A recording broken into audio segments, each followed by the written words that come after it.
You're probably wondering why, oh why, I am playing Blind in Texas by WASP to come out of commercial. Well, first of all, I like the song. This is Marky Bilson, child of the 80s, watched Headbangers Ball. Listen to my interview with Ricky Rockman on YouTube that we did 2 years ago. It's right there. Just type in Marky Bilson, Ricky Rockman. He was coming into Bristol for the race, all right?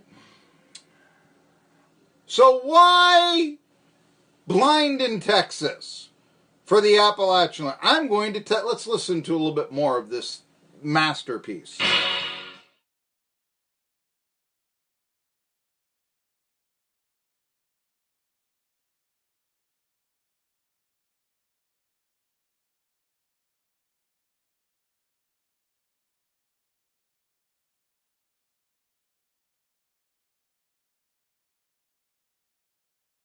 All right, you see, this is what I like to listen to, yeah. Now, I'm not going to do Like a Beast, okay? We're not going to do that one. I wish to stay employed. Hey, dude, let's party. That's the famous Chris Holmes, the former Mr. Lita Ford, line from that song, Blind in Texas. Okay, so what does that have to do with the Appalachian League? What? Tell us, Marky, you're telling me. All right, here we go. Last night, the Greeneville Reds defeat the Johnson City Cardinals. 6-5. It's one of those terrible 10-inning, put the runner at second base games. So in the 10th inning, Peterson Plaz has the cheap, they'd probably call it an earned run, but it's an unearned run for Greeneville, and it's in, Johnson City, and so they take the lead there, and the Cardinals can't score in the bottom of the 10th, but they do score in the bottom of the 9th to send the game into the hideous tiebreaker extra inning that they have now in extra innings.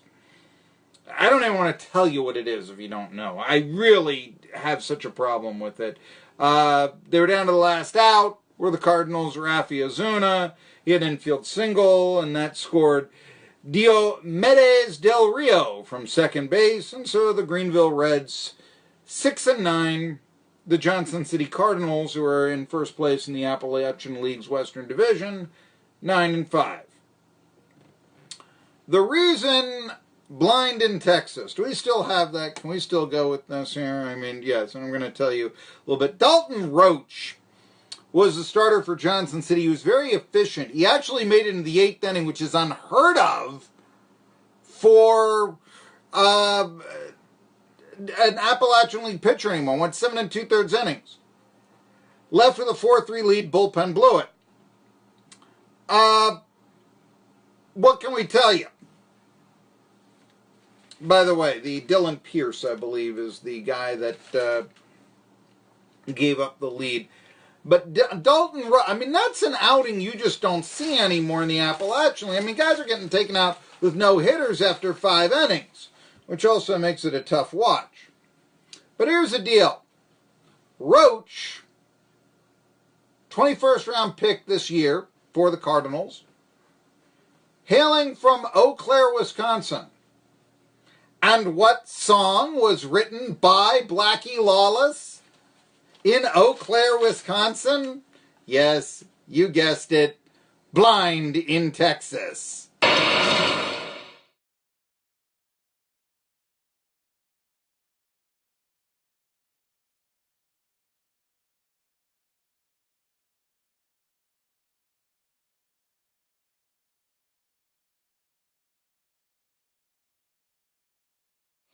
On top of that, Blackie Lawless, rock god, shock rocker, doing all that.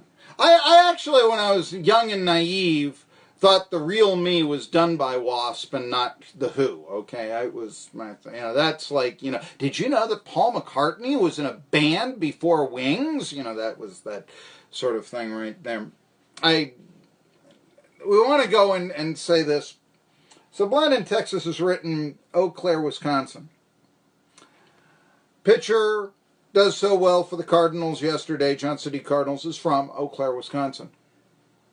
But did you know that Blackie Lawless, real name Steve Duran, was once a farmhand in the Cincinnati Reds organization. He was a pitcher too. Very tall man, Blackie Lawless. That's right. Back in the 70s. I don't know if he ever actually appeared in a game. Steve Duran is his name. And what was the team that defeated the Johnson City Cardinals last night? Why, it was the Greeneville Reds. Yes, again, the association with WASP and Blackie Lawless coming forth. By the way, Blackie Lawless was, I believe, a nephew of Ryan Duran, the former Yankees relief pitcher. They never met. Unless it was late in Ryan Duran's life, because I did a story on Ryan Duran for Baseball Digest, the game I'll never forget. Talked about pitching in the 1958 World Series. He was from Wisconsin, and he was pitching against the Milwaukee Braves and excelling against them. And then he had to go back home to Wisconsin, and all the Milwaukee Braves fans were giving it to him. It was at the height of their popularity. And, you know, the Braves finished in first place 3 straight years in Milwaukee, 57, 58, 59. But they finished in a tie for first place, this is before the divisions, with the Los Angeles Dodgers and lost a tiebreaker to the Dodgers. So the Dodgers went on to the World Series and won it. But anyway, there you go. Only I could mix 80s metal with the Greeneville Reds victory, 6-5 in 10 innings over the Johnson City Cardinals yesterday. By the way, another team to look at, but the Cardinals, they go on the road. The Elizabethton Twins, though, if you're looking for baseball, and they'll have a fireworks show tonight at 6:30. If you're looking for that, you know, 4th of July, go out to the ballpark type of event. The Elizabethton Twins, they're playing tonight, but they are playing, yesterday I should say, they played the Pulaski Yankees up in Pulaski. Yankees are 9-5. They are looking good up there in the, I mean, it's between the Braves and the Yankees in the West Division right now, Danville Braves. Elizabethton, surprisingly, 7-8. You know, usually they slot the team a little bit higher and all that. So, but again, another long outing. This one in relief. Nevin Correa with 4 2/3 innings, and he's 2-0. Nevin Correa for the Yankees, came on in relief. Forgive me here.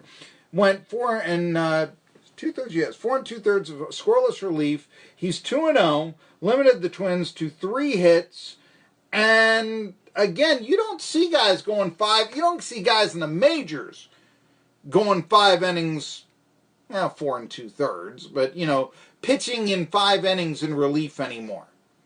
I mean, the old long reliever starter got knocked out of the box. Let's throw the long reliever in. See if he can close this and give us the last 7. That doesn't happen anymore, you know. What you have is an outstanding piece of long relief from Correa there. By the way, Kingsport Mets, they were hot the first week of the year, cooled off. The second week, they go into Elizabethton. So you've got that, local Kingsport versus Elizabethton tie-in and such. Anyway, Louis Varland, by the way, gave up 2 runs in 2 1/3 innings for the Twins. Did he take the loss? Yeah, he took the loss for the Twins. First time all year he allowed any runs. All right. There you go. Still, I mean, he only allowed 2. I know he didn't make it out of the 4th inning, but still. You know, you got these pitch counts now and all that. And so, yes, 87 pitches, taken out 7 2/3.